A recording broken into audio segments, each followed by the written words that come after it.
Motor bike கொடுப்பேன், அப்புறம் மகிழுந்து கார் கொடுப்பேன். அப்படி அது ஆனா அது நாங்க கொடுப்போம்னு சொல்லலையேன்றாங்க. அவங்க என்ன சொல்றாங்க, அவங்க எல்லார் வீட்லயும் ஒரு கார் இருக்கணும், ஒரு வீடு இருக்கணும்னு நான் ஆசைப்படுறேன். தங்கச்சி முதல் நான் ஃப்ரீயா மாநாட்டிலே கார் கொடுப்பேன்னு அவர் சொல்லவே இல்லையேங்கிறாங்க.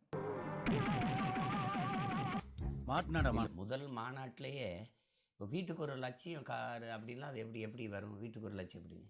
அந்த கார் வாங்குற அளவுக்கு நம்ம பொருளாதாரம் உயரணும் அப்படின்னு அர்த்தம். அப்படி சொல்லலை. தப்பா புரிஞ்சுக்கிட்டு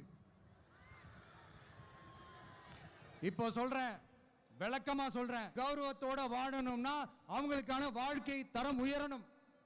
வாழ்க்கை தரம் உயரணும்னா அவங்களோட வாழ்வாதாரம் உயரணும். வாழ்வாதாரம் உயர்ந்தாதான் பொருளாதாரம் உயரும்.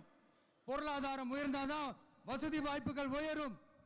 இதெல்லாம் உயர்ந்தாலே ஆட்டோமேட்டிக்கா அவங்களோட வாழ்க்கை தரம், அவங்களுக்கான மரியாதை, அவங்களுக்கான கௌரவம் எல்லாமே உயரும். இதுக்கான வழிகள், அந்த சூழல்களை அந்த கவர்மெண்ட் அமைச்சு கொடுக்கணும்.